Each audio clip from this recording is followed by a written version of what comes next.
Good morning, y'all. We back with the Sorry is True podcast, and it's your boy ARP.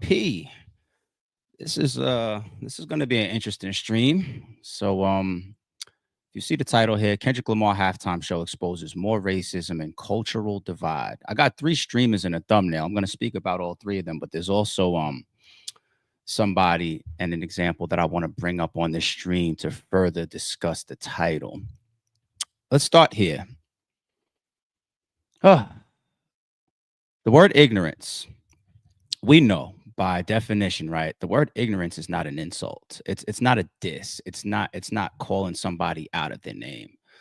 The word ignorance implies lack thereof knowledge, right? So there are things in this world I'm just ignorant about.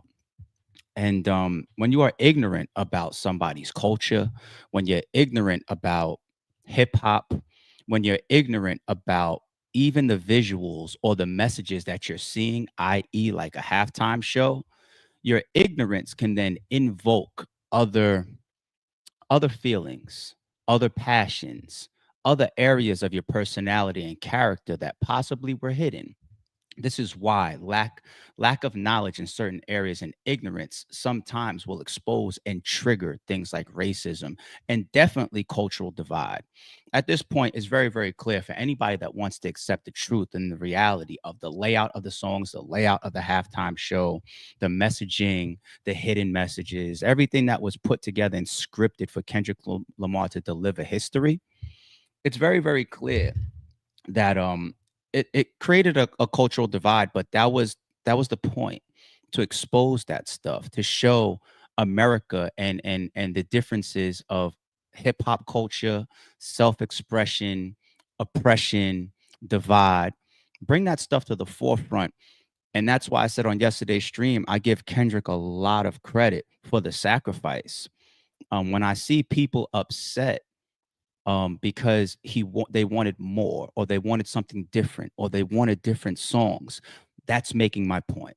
When I say it's bold as hell to have the catalog that Kendrick Lamar has and not step in front of that type of viewership, not step on that type of stage and perform those songs, that is bold. That is a sacrifice. That is taking a risk. And that further drives home the type of man that he is. Slow down. Let's slow down here. I got videos to bring up people, but before we get there, let's walk a little bit. Let's talk a little bit, right? Because even though I am a reactor at times, y'all know on this channel, it's way more than just playing a video and then just having a couple words to it. We talk around here.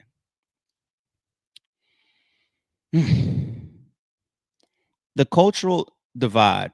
And the thing is, these streamers that have these big platforms and these big fan bases, what we say is influential, what we say is infectious, what we say travels.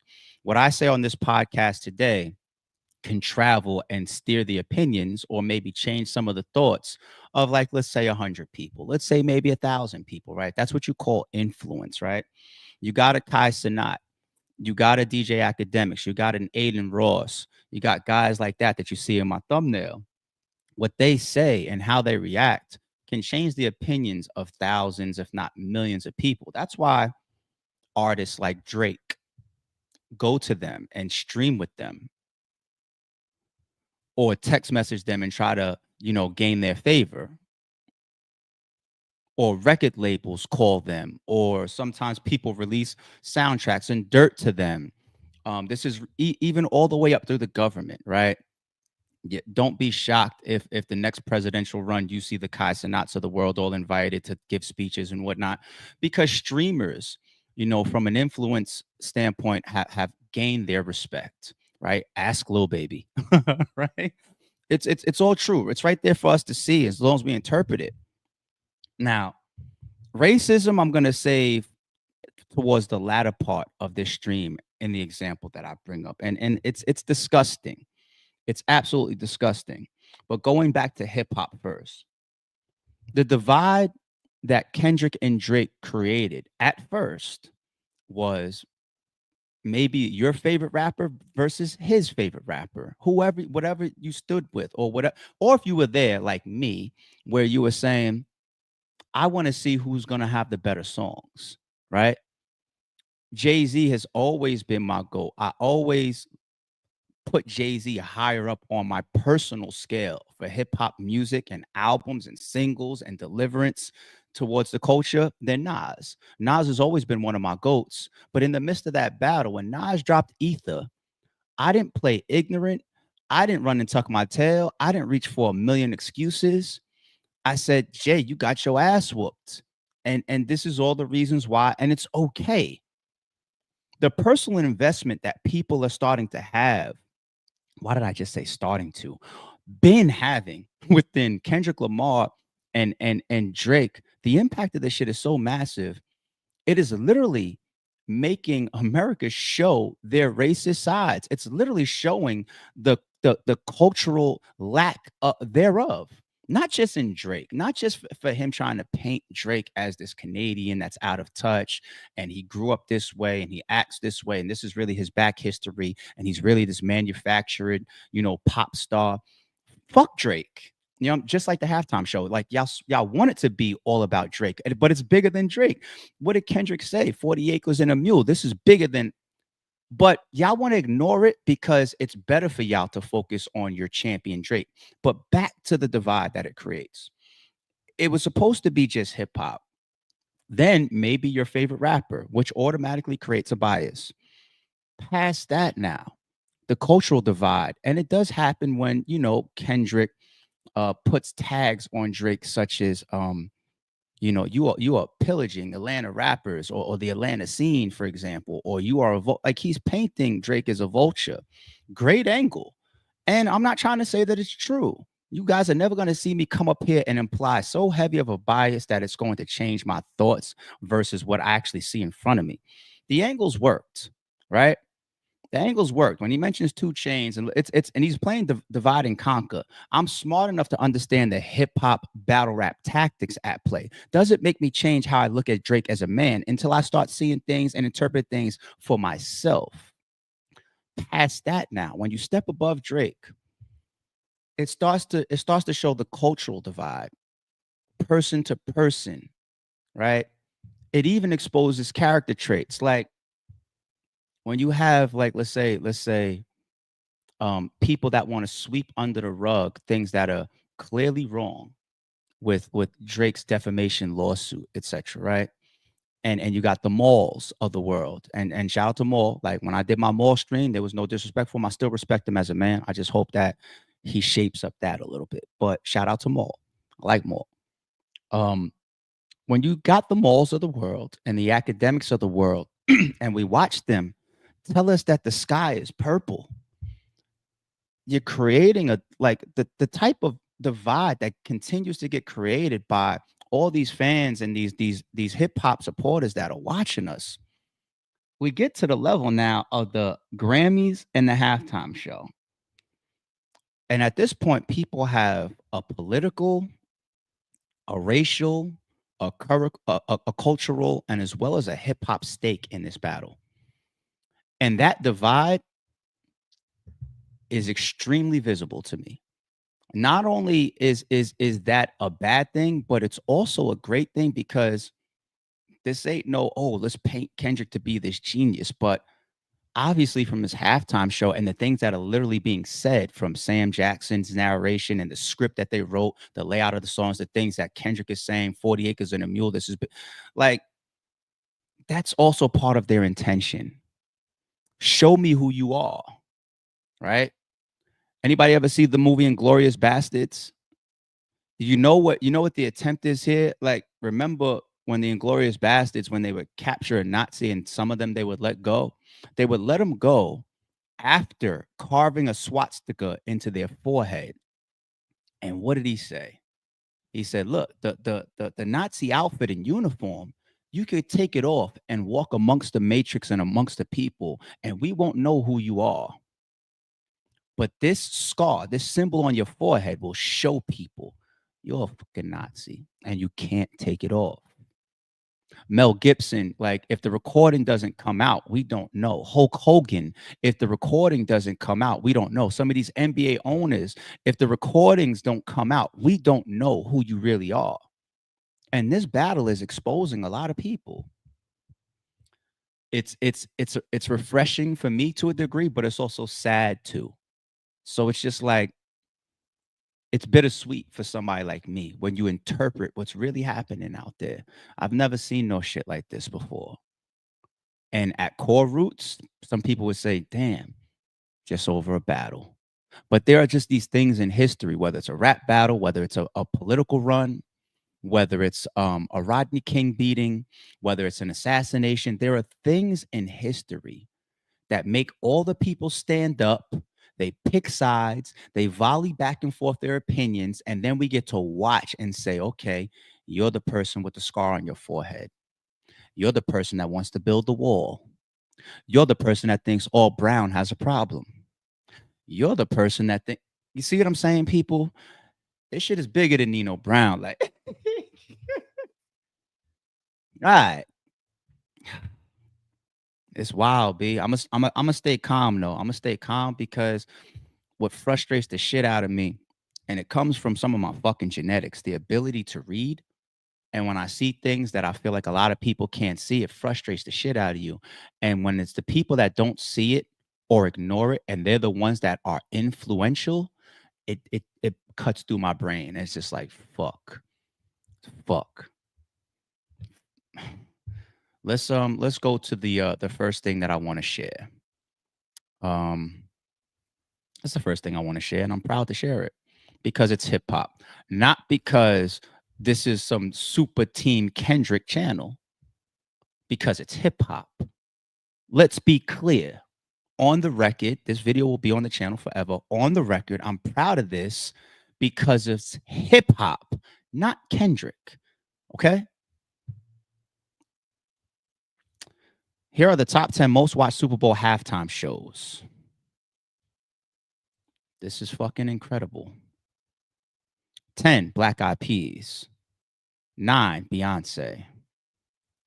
8, Madonna. 7, Bruno Mars. 6, Coldplay. 5, Lady Gaga. 4, Katy Perry. 3, Rihanna. 2, your boy Ursh. I didn't even know he moved into the number 2 spot. Incredible. But number 1, Kendrick Lamar. Kendrick Lamar. We witness history, people. Total viewers, 133.5 million. Kendrick Lamar performed a melody of hits, including Squabble Up, TV Off, Humble, Not Like Us, and more, all while delivering a show-stopping visual highlighted by dancers and stage design at New Orleans Caesars Superdome. Lamar also had a few surprises up his sleeve as he was joined by a few of his celebrity friends on stage, including SZA for a mashup of Luther and All Stars, and Serena Williams for a viral crip walk during the Not Like Us. This is it's like you got the people that you put the truth in front of them and they won't accept it. You also got people that you could put 85% of the puzzle together and they still won't see the picture, right? They're only good with interpreting or accepting black and white. What's one of the most black and white things in the world? Numbers. And this right here is so dominant, is so point proven. And this won't become about Lil Wayne or any Lil Wayne slander. I love Lil Wayne. Lil Wayne is one of our goats. And I'm not saying that Lil Wayne is not capable of cracking the top 10 of halftime shows. Possibly he is. I hope Lil Wayne gets his halftime show, and I hope that he moves to number 1 next. I'm cool with it. This isn't a Kendrick channel, right? Like it's about hip hop for me. That's what it's about. And even to go back with all the naysayers about the selection of Kendrick, accept the black and white at least. If if you can't accept what he did at the show, and if I start to now move into cultural for a second, like as a black man or a black woman, exposing the same government and systems and Uncle Sam politics and policies and ways of corporate America, for him to attempt to expose that and fight against it and act like he's playing the game. and then say, okay, game played enough, and then Sam walks off mad when not like us. It's bigger than Drake. So to be a black man or a black woman or of hip hop culture, because hip hop culture is shared across all races, to be of that, to be of that, and to actually denounce it, it's damn near ignoring how much we despise this country's oppression of our people. I'm not in Martin Luther King, Malcolm X mode, people. I just see what he did at the halftime show and the meaning of it. I've accepted what it was. Like everybody else, I stay grounded. I'm not gonna ever come up here and stunt for y'all. Like everybody else, I went into the show like a little amateur kid, a little shallow thinking kid. Is he gonna do not like us, just like everybody else? That's what I was there for, and I was there for the hits too. I was there for the hits. And then when the hits didn't get played, at first I was like, "Oh, I didn't hear this song get done." And that was my initial reaction. But by the time I understood what the show did and what the show meant, I had to say, you got to correct yourself. It's a very weak character trait to stand in the mud and feel like it's cement or turn it into cement. That's a jewel for y'all. If you stand in the mud and it's just like, this is where I want to stand, and we're gonna start to get into the streamers. And no matter what, if he goes number one, or if it's a great show, or if the message is stronger, then whatever surface battle rap shit, and then I can't step out the mud and say, okay, I see it. I was wrong. That's a weak character trait. Yours in mud, not cement. And your mud could have been fine because some people like getting dirty. I'm speaking all metaphorically right now. Just keep up. It's okay to get dirty. Sometimes it's the right thing to get dirty, get your hands dirty, but be able to step out of this shit. And people are so stuck. Wait until my second example, my third example. They're so stuck in what they wanted to be in that they refuse to accept what just happened. And it's a weak character trait as a fucking man. That's weak. Let's get into the next joint real quick. Now, Kai Sanat is the only person for the rest of the stream that's not going to get any slander. And here's the reason why. Let's play it. Kendrick Lamar came out. Word to my mother. If anybody was there, y'all knew it was. Y'all knew it. Y'all felt it. Crowd was making no noise. This is me being honest. I was there. The loudest times that they made, the loudest time that the crowds did was, I think, him being shown for the first time, SZA, Samuel Jackson being shown for the first time, and then They Not Like Us. Kendrick Lamar came out. That end half or second half of what he just said is absolutely true. Shout out to Casanat, man. Yes, he was there, obviously. We were all even in the same. I wasn't with them. I don't want to come off like that. I'm with my guys, and that's it. I'm just little old ARP. But we were all in the same club the night before too, in Empire, right, in New Orleans. That was the place to be Saturday night. Drewski, Casanat, Speed, Gilly, Wallow, every NFL player. Who else was in there? Travis Scott. Travis Scott did a little mini set on stage. That was dope. A free show. Just Empire got their money's worth. But anyway, this is for the people that were there, which are the minority. Okay. Oh yeah, Meek Mill. Yes, Abel, you're right. Meek. I didn't see Meek come to the front of the stage though when they played the intro. I didn't see that. But no, it was a great party. Let me not get into the party. We're having a serious conversation. Shout out to the members. Thank you, Blair. All right, let's stay on track. So yes, the people that were actually there in the building are of the minority, right? If you got like, let's say 100,000 people in the building, yet the viewership is 133 million.5, duh, like what's the percentage in difference, right? So I will say this. I've watched the Kendrick halftime show at least 5 times on camera, like the video upload to YouTube. And I also played it again this morning while I was setting up the stream. I did not feel what was just stated from Kai Cenat. Um, I definitely heard and felt the explosions in the building from those same moments that he said. Sam revealed, "Oh shit, that's Sam."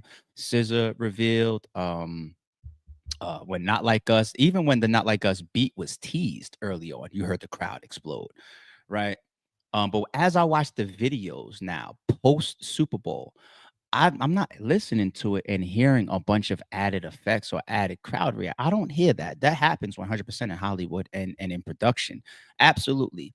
But when I watch the whole point that I want to make here is that when I watch the video online, which replicates what everybody watched live through devices or TV, which was the masses, when I watch it like that, it feels authentic to being in the building. And there's probably not a lot of streamers that's discussing both, the in the building as well as the outside of the building, and also that has been following this whole thing, documenting this whole thing, and journalizing this whole thing. There's not that many streamers. I don't know how many streamers in the building. Let's say 5 or 6 of them that we all watch, right? Um, so anyway, I wanted to offer that feedback because there's probably not a lot of those coming back to y'all, and I don't see that, and I don't get that vibe when I watch the footage. So shout out to Kai Cenat. He's definitely entitled to his own opinion there, and I respect Kai. I fuck with Kai. I'm very proud of that young man's success. Very very proud of it. Extremely proud of it. But just offering 2 cents there. He's in the thumbnail because his platform is so large that when he says that, it becomes a discussion point. So I just wanted to add my little take to it. But now the rest of the stream, we got to get at some people. Okay. We're not getting at Kai. Kai's a good guy so far. Like, he's a good guy. Now, rest of the stream now. Who's next? Let's talk to this guy right here. Let's talk to Aiden Ross. Um, we saw Aiden Ross's reaction to the halftime Super Bowl, but let's also remind ourselves where he stood before the Super Bowl happened. My name Kendrick Lamar, and I'll be performing at Super Bowl 59. Will you be pulling up? No. I hope so. It's only one opportunity to win a championship. No round twos. Let's get it. I'll be watching it off Stream East. My name Kendrick Lamar, and I'll be performing. There's nothing wrong with his position. There's nothing wrong with it. I'm going to respect the people that even before the show happened, before people knew the track list, before we saw the set, before the performance was started and completed, if somebody already had their choice and their decision made, you're your own person. You're your own individual. You're your own opinions. That's fine. But we have to spot them and got them. Because those people that have those platforms and they come up here and they say, "Oh, it was trash." Well, what the fuck did we expect you to say? And that's what I mean about being irresponsible with your voice or your platform. That's very, very irresponsible. And this isn't the only indication, of Mr. Aiden Ross. But Kendrick Lamar had an opportunity to perform at the Super Bowl, and Kendrick Lamar has hits, bro. Like, let's be real. He dropped Good Kid, Mad City. He dropped classics, bro. This motherfucker focused his entire shit on fucking a puzzle and Drake. It's crazy. cool. So y'all heard that, right? Here's my thing about comments like that. He's entitled also to his sarcasm. That's all cool, man. Let me pull it back up and put it on the large screen because he sounds serious, right? Let's play it one more time and then chat. Y'all could determine whether he's being sarcastic or serious, and then we'll go from there. Kendrick Lamar had an opportunity to perform at the Super Bowl, and Kendrick Lamar has hits, bro. Like, let's be real. He dropped Good Kid, Mad City. He said the words, "Let's be real." Bro. This motherfucker focused his entire shit on fucking a puzzle and Drake. It's crazy. Okay. So yeah, he said, "Let's be real." If you're gonna say "let's be real," then I'm gonna take what you're saying as you're trying to be serious for the moment. So let me take the sarcasm off the table. So the focus being on Drake, I think a lot of Drake supporters and Drake fans want it to be about Drake, right? And I could understand that if I was this super Drake push guy, then I would be like, oh, this is all about Drake. You're only there because of Drake. And that's cool. You know, it's fine. I could understand the logic in those opinions. I really, really can. It's the puzzle one that bothers me a little bit. It's the puzzle one that takes me back to the intro of this stream when I say, yo, this show and this whole battle is showing a little bit of cultural divide. And that's where I start to get more let down. You know, now let's do the clear, obvious factors here. You know, me as a black man and a black podcaster and 1000% black cultured, Aiden Ross as a white man, I respect him, and I have great white friends, and like we don't got to go to the depth of that. But when you become of hip hop, there's a certain level of respect that you must show, because we all know what culture that belongs to, where it comes from. This is why Fat Joe went through what he went through. This is why when you watch that professor that documents and does a lot of we covered him as well. Shout out to the professor. Hip hop related topics. He's always careful to say, listen, I don't understand the feelings of what it is to be black based on these lyrics right here, but I do understand the message. Like, it's always going to be that sensitive nature between the cultures and between the nationalities, right? But Aiden Ross, who was very, very supportive of the hip hop culture, mixes in the hip hop crowd, brings hip hop artists on his platform, makes money with them, breaks bread with them, all that type of stuff. This battle and that halftime show makes people like me feel weird when you try to cast off that type of American system oppression message that the Super Bowl was catered to and just call it tic-tac-toe. Now, here's the out for the Aiden Rosses of the world. The out is, I didn't do my homework. I didn't analyze it. I didn't watch all the breakdown videos. I didn't understand it. That's totally fine. But if you do understand it, if you did watch the breakdowns, if you did analyze all of the messages that were placed in that halftime show, yet you still come on your platform and cast it off and say tic-tac-toe, you're getting close to being culturally disrespectful. Okay, I'll leave it there. And just to make sure that we're all on the same page when it comes to Mr. Ross. I'm having whatever that is. It looks so good. No, it looks like we're glazing tonight. We are. We're glazing tonight. What's up? Say something. Oh, okay. Shit. I'm on that shit. Oh, wow. All right. Yeah, we glazing glazing tonight, then. Shit. All right. Yeah. And the thing is, once again, spot him and got him when it comes to the biases and the people that already had their minds made up and their allegiances. I explained me personally before. I'll use some of my homies from the battle rap world, right? You got like a Ill Will, you got like a Big K, you got like a Rosenberg Roy, you got like a Show Off, you got like a Hitman Holla, you got like a QB. I can keep going, but people like that, right? I have a bias towards. When you could identify your bias, then you could actually move with integrity based off of it. Okay. I have a bias towards those guys. If one of those guys gets on stage and they get absolutely murdered, 3-0'd, wiped on some Kendrick and Drake, if they got draked, if they got draked on stage, I wouldn't cut on the camera at all. I wouldn't recap or review or speak on it at all, because my allegiance to them, my alliance to them, my bias towards them doesn't want to come on camera and be like, damn, son, Show Off.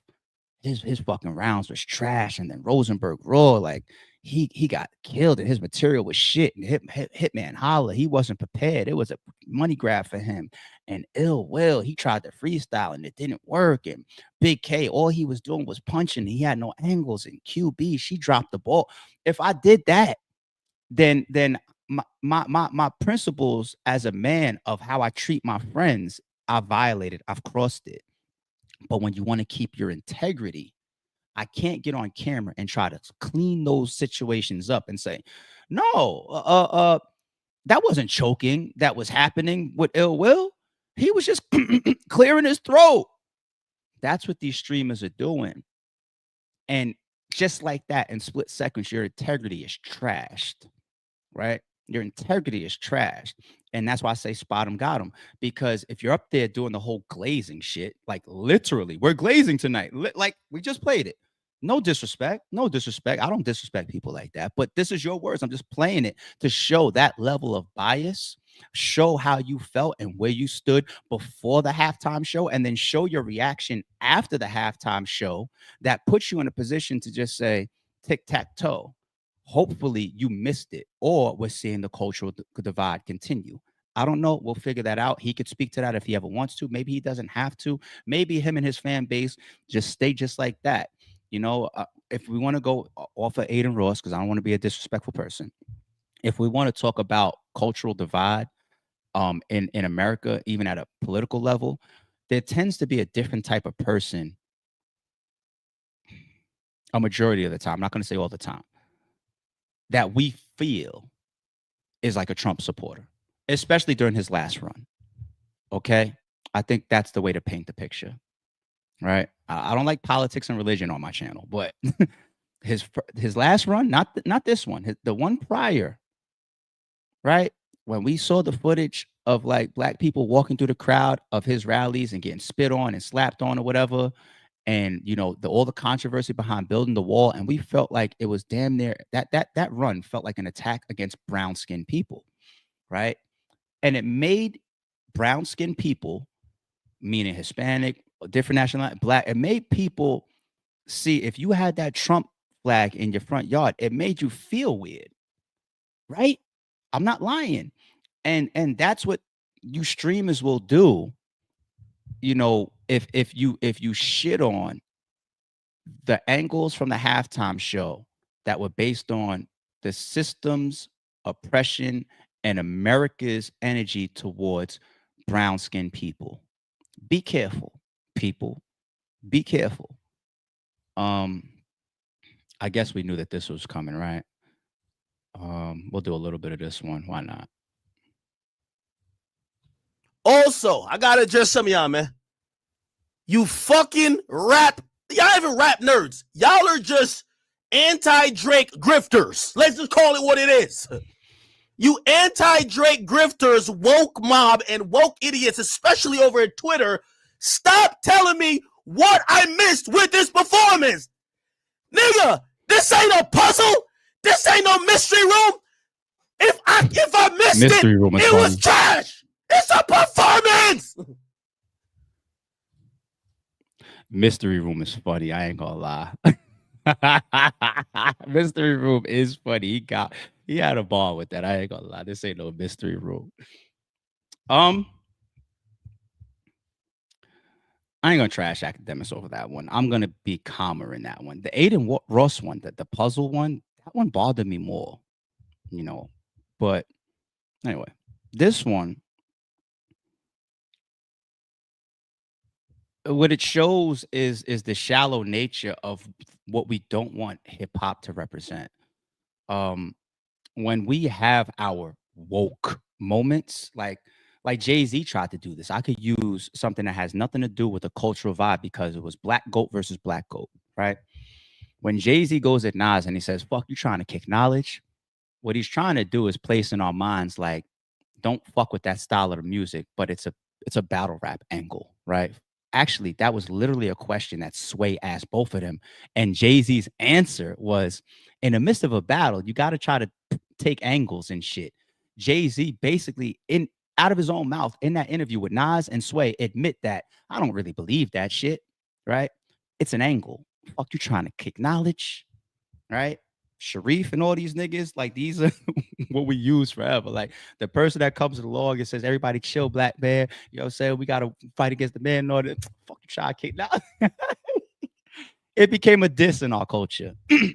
But to be enlightened, to be woke, being woke is a good thing, because the last thing you want a black man in America to be is somebody that's just walking through this country unaware of the social injustices, the oppression, the systemic traps that are already laid for us.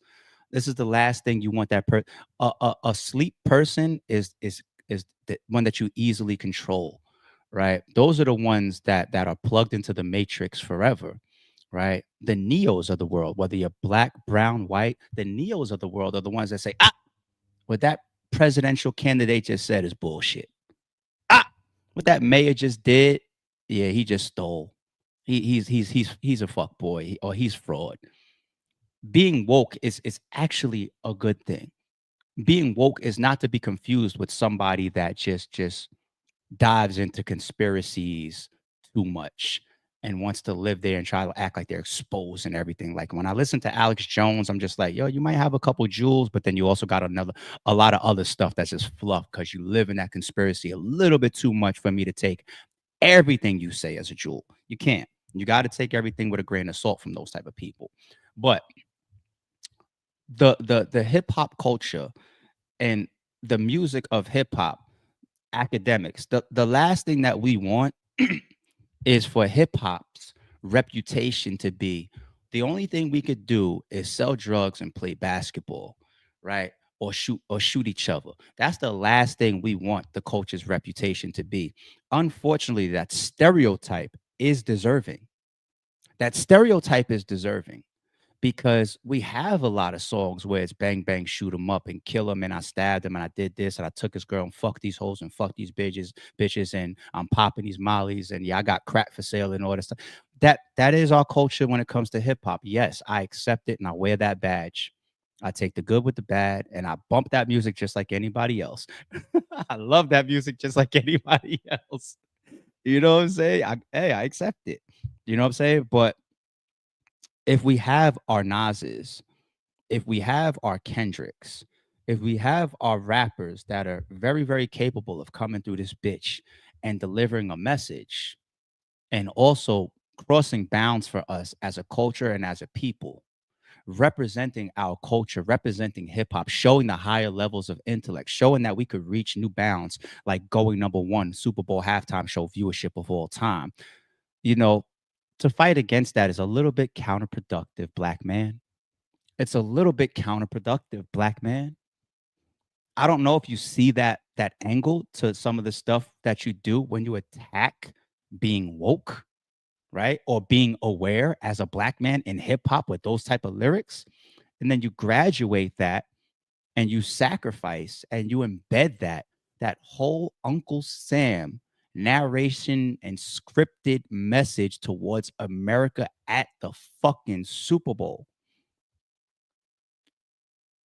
I'm sorry if all we wanted was a bunch of drill songs in that moment, the songs that you knew the words to.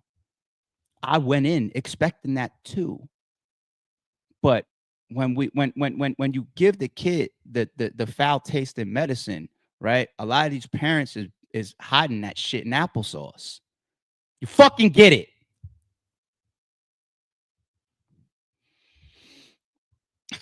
This one was disturbing. Very disturbing. Extremely disturbing. Dear fellow Americans, just my quick little rant on this halftime nonsense. I mean, come on, stop with the ghetto crap. I'm done with the ghetto. I've had it up to here with ghetto. I know they want to say rap is this and rap is the streets and rap is the current and rap is the that. Look at jazz. The jump black and jazz blues artists. Give me the Count Basie band. Give me Duke Ellington's band. Give me the history. Give me jazz. You want to go black? Go art. Don't go ghetto. Let's lift the streets. Let's lift these kids off the streets. Enough with the garbage. Enough with the garbage. Enough with bringing these kids down into the garbage. Like that's the cool thing to do and this and that. No, those gentlemen that created an art form, a gorgeous art form, those jazz artists, let's propagate that in America. Enough with this bullshit. Who in the NFL hired this act? And Sam Jackson monkeying around. I mean, I'm sorry. It just repulsed me. It absolutely repulsed me. What was the point? What's the point? Let's lift the kids. Let's give them something to aspire to, talent to aspire to. Let's train them in instruments and jazz and stop this rap crap that everybody thinks is the new Shakespeare. It's not. It's garbage. It's not lifted. It's down. It's down. You have such great musicians, great black jazz musicians and other musicians that could have been used. And instead of this crap, what are they trying to do? What's the message? What's the message in the collard greens? Tell me. this ghetto crap. I'm done with ghetto crap. Lift. Piece of shit. Take them off. Yo, I'm very, very analytical of even individual words. Um, the Samuel L. Jackson monkeying around, like, as a white man in this country, you better be of the understanding that calling a black man a monkey in any context is a no-no. And then when you get to the end, for whatever reason, of all foods in the world, you want to throw out collard greens, something that is once again also culturally looked at as a black food, even though anybody and everybody can eat it, right? So that's racist. You're a racist piece of shit. I'm glad that actor, I recognized him a little bit because the last time I seen him, I was in my fucking diapers. I recognized him. I was like, who is this? And I'm glad I don't fucking know his work that much. The only thing I know him from is The Goonies. That's it. The Goonies, right? One of the guys that was chasing the little kids. I ain't gonna make a bar out of that. But no, he's a piece of shit for what he said. He wants to confine America's exposure to black musicians to jazz, right? Something that you feel is more of your speed and personal preference, and you're totally entitled to your personal preferences, right? But when I watch the Marilyn Mansons of the world, remove his ribs so that he could suck his own dick, ain't that a true story? When I watch these rock and roll or metal crowds mosh pitting and slam dancing on each other, and the ravers, carving their tongues to look like they're reptiles and implanting horns in their heads surgically so they could look like demons, or tattoo their whole faces so that they could look like Reptile from Mortal Kombat. I don't disrespect them and say that, oh, you did that because your entire race is and you collard green or you you whatever food type of eating motherfuckers like that's your genre of music. I don't fuck with it. It's not my preference, right? Yes, that's his fucking name. It's not my preference. I don't fuck with it. You know what I'm saying? But there's a lot of music in this world that are from non-colored skin people that is disruptive, destructive, not lifting of the streets and of the kids, bad influence. It's not just hip hop. See, the thing is, hip hop has been under the spotlight for quite some time now. Want to know why? Because hip hop is turned into one of the biggest commodities in the world. It's extremely sellable now. Like when you got things like the sports world, which is mega, the NFL, the NBA, the NFL, all of this, the baseball league, whatever, National Baseball League, NBA, whatever. When you got all these huge entities, right? Let's take like one of the biggest companies in the world, Nike. Literally one of the biggest companies in the world. Who made Nike individually the most money that they've ever made? I'll fucking wait. He was black, wasn't he? As an endorsement, I mean, right? His name is Michael Jordan, right? Took Nike to it's whatever is a past the moon. He took Nike to that. Okay. When black culture and black athletes and black celebrities and black people, period, can make these people literally billions and billions of dollars, because we see these NBA owners where, your starting five is niggers. And then we hear the recordings come out. We see how you stand. That means that you're willing to monetize us despite your personal feelings. Right? So I turn all that back into what hip hop is to a lot of big corporations.